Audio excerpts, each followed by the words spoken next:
And do you realize how I'm tiptoeing around this topic? I feel like anything I might say might upset someone. And this is the thing with the internet, like you might always say something that upsets someone, but I really hope I could say what I wanted to say. Hello and welcome from a little space here in Vienna. My name is Luise. I'm a literature student and writer. And it's been a while since I made a video, and today I'm coming back with a topic that is quite difficult to discuss maybe, or sensitive, sometimes controversial. Today I'm talking about cancel culture, especially in the literary field and the canon, because I had a seminar on this topic and it was quite interesting. I want to say that a lot of things that I'm going to say are not my personal opinions, but just something that we discussed in that course. And please be very respectful. It is a very sensitive topic, and I think the most important thing here is that there are so many different point of views, so many different life situations and experiences that might lead up to certain opinions, and everything is valid, and I think that is very important to stress right at the beginning. During the seminar, we discussed a lot of different cases, a lot of different situations, and mostly we talked about literature and the canon that we read today at university. And obviously, the people who study at university are the ones who will teach in schools. I'm not studying to be a teacher myself. It's very important to talk about what we actually learn at university, because that will lead up to what young pupils learn at school or what they will discuss. And I'm pretty sure that there are some texts within the canon that might not be perfect for our time and that might be outdated. But we talked a lot about the fact that canceling is a very, very extreme way of saying something might not be right for this time, or we need to look at this critically.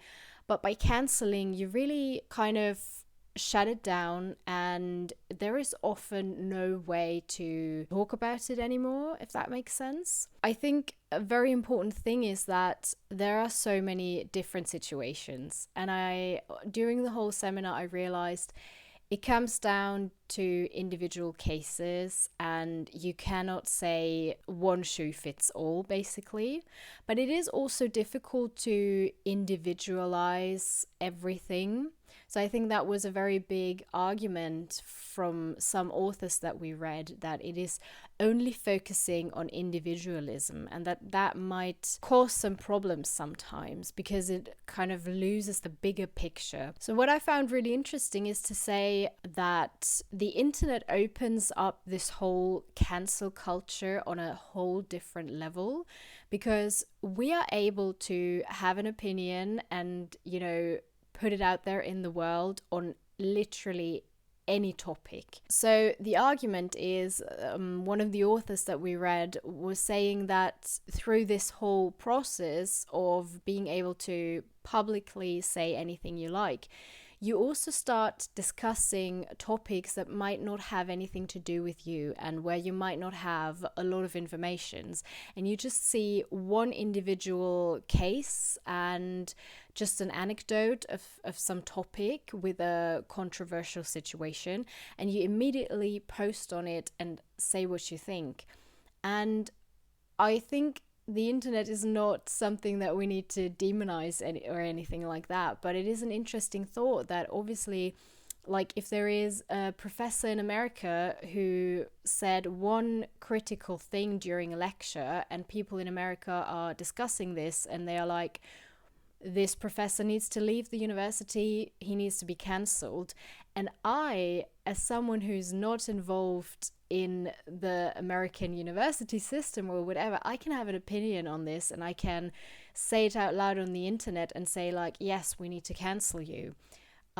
Just to give you an example, and I find that quite interesting how this whole debate, how big it can get. And I'm not saying that certain topics shouldn't get big and shouldn't get attention, but sometimes I feel like it can escalate a little bit and put things out of proportion, for instance, without minimizing any case. There shouldn't be space for discrimination or racism or anything like that, but I think the internet has a way of moving things very quickly and in a very intense way sometimes, and I think we should keep that in mind when we talk about cancel culture. I just mentioned the university system and professors who are being cancelled for things they said in a lecture where they lose their job, basically. So it's not just, okay, this professor said something that was not okay, let's talk about it, but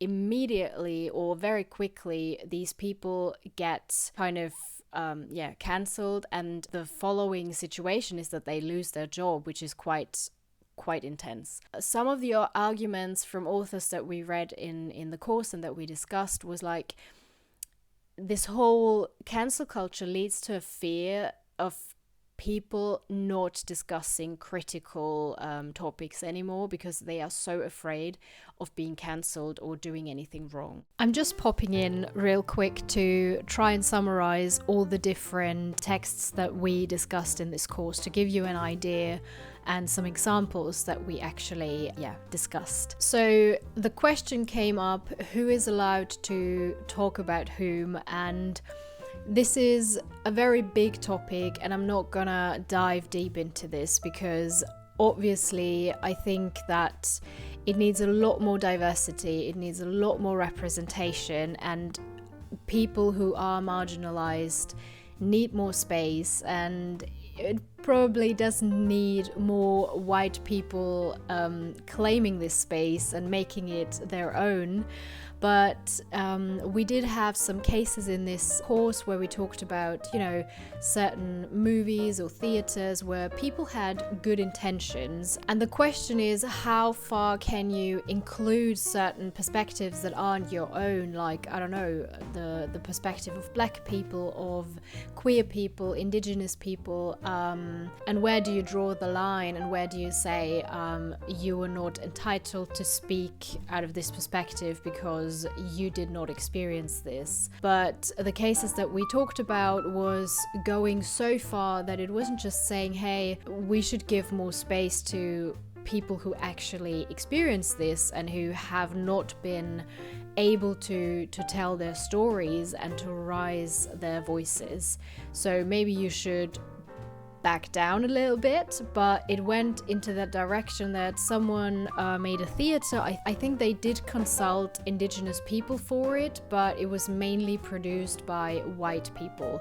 But at the end, they were so heavily criticized and cancelled that they weren't able to show the theater anymore, and they had to shut it down.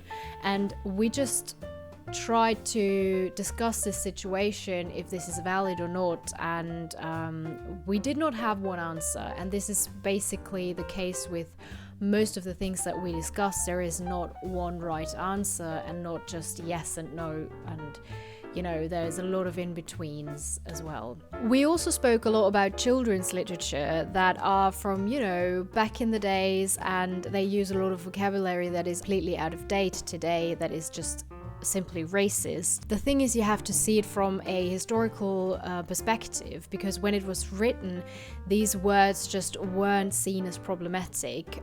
So do you cancel the whole author, just certain books? How much do you want to interfere and change primary text? So do you change those words, or do you, leave them in and kind of make a note that it is questionable? So there are lots of different answers to that, and a lot of people in my class were against changing the texts. Maybe not when it comes to children's literature, but with other texts that we discuss at university, it does make sense to leave certain things but make a critically commented version, and then you can work with that. So it needs to be addressed, and I think it shouldn't be left the way it is without any comment. But the question is, how much do you want to interfere and change the original source? We also talked about Peter Handke, who is the Austrian Nobel Prize winner from a few years ago. And he has made some very controversial statements about the war in Eastern Europe. He made those comments probably, 20 years ago or even more, so it's in the past, but he never distanced himself. And it was heavily criticized that he got the Nobel Prize. And Peter Handke is also in the literary canon, so the question is, do we cancel him? As a whole person, as an artist, all of his work, only the work that is referring to the war with his problematic statements? How do you handle it? And yet again, there is not one answer. There are lots of different perspectives, especially when you discuss Peter Handke at school, for example, which I do believe happens quite often because he's a modern author and quite important. I think it is crucial to discuss this layer of his work and his political point of view, and that he has not distanced himself from very, very problematic statements that he said when he was younger. There was also one very provocative argument that people today are just too sensitive. And I find that a little bit funny because sometimes I do feel like it might be true. Not saying that if someone's being racist and you're standing up against this and you're like, hey, that was racist, that has absolutely nothing to do with sensitivity. I think that's like racism, discrimination shouldn't have space, and it's very important to point that out, obviously. But sometimes I do realize that, we are very sensitive to certain topics, which isn't a bad thing. I'm not saying that this is super, super negative. When it comes to cancel culture, sometimes I feel like maybe we shouldn't take everything so seriously and everything so personally, especially things that are said on the internet are sometimes just some bored person in their room on their own, just typing a stupid comment. I don't know. I'm saying this very casually, but obviously I do know that there are very serious situations that you should take seriously, and where it's totally fine to be sensitive. But for example, we talked about trigger warnings, and that there were some cases where people felt like there is certain literature that might be triggering to someone, and therefore it shouldn't be discussed anymore at university. And I think this is a level of sensitivity that is a bit much, in my opinion. You can put out a trigger warning and say, well, we're going to discuss certain literature in my class. Anyone who might feel triggered, in the best case scenario, there's a different course that you can take, or you are allowed to read something else. There was some argument that maybe you should read other secondary literature about the primary source, and then it's like, yes, but that is not enough in an academic surrounding. You can't discuss a text that you actually haven't read.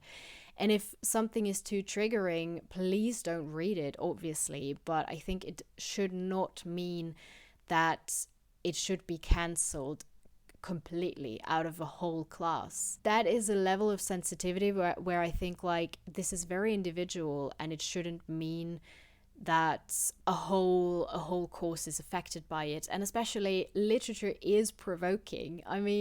There are so many texts that I read where I feel quite uncomfortable, and there is obviously a difference between trauma response and just feeling a little bit uncomfortable. So please don't read anything that might be triggering for you. And if I like to put out trigger warnings, I think it's nothing wrong with that.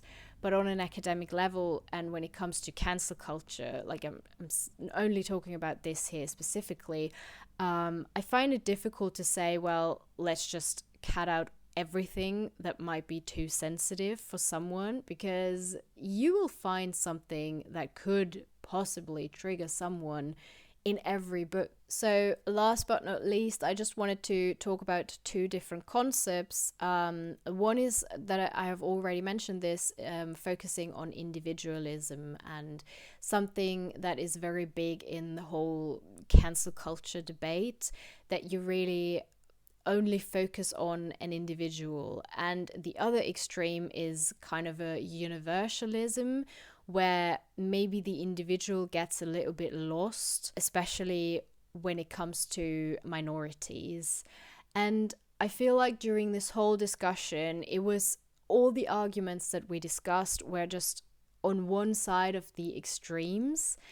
And my personal feeling is like there needs to be a way in between. It is a very heated debate on certain topics. I totally understand that there are so many emotions involved, especially when it comes to generational trauma or like individual trauma, obviously. And I think the personal experiences and perspectives are so valid, and it is so important to talk about it. But I also feel like sometimes just lots of people don't have any information, and they hear one sentence, sometimes completely out of context, which is the case with, you know, just hearing a little anecdote, and then they are immediately like, you're cancelled, you're stupid, you shouldn't do your job any longer, leave. And I think sometimes we need to confront ourselves with certain critical opinions and what's the context around what this person said. When it comes to the literature canon, which is also very interesting, especially at university, for example, in Vienna, we have a literature list for when you study German and you do your master. There is a literature list with lots of books that you can choose from for your master degree. And most of the literature is from white, male, Christian, cis authors. And I think it is good to discuss whether all of them are still, you know, very like necessary to discuss. The conclusion that we had on this wasn't let's cancel all of them and put women in there or whoever, but let's add to this collection. And I find that is a very interesting thing. Like, do we always need to cancel, or can we sometimes add to it if it makes sense? Like when it comes to the canon, I mean, obviously we need to put it into perspective, like what text are we talking about? If it is a text that is racist and I don't know, or like from a Nazi or whatever, we can cancel it.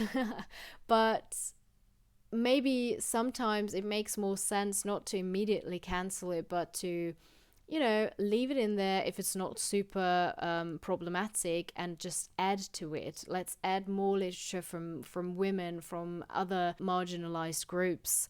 And at the end of the day, you can choose what you want to read from that list. The canon is obviously something that is changing over the time. It is not something that is fixed.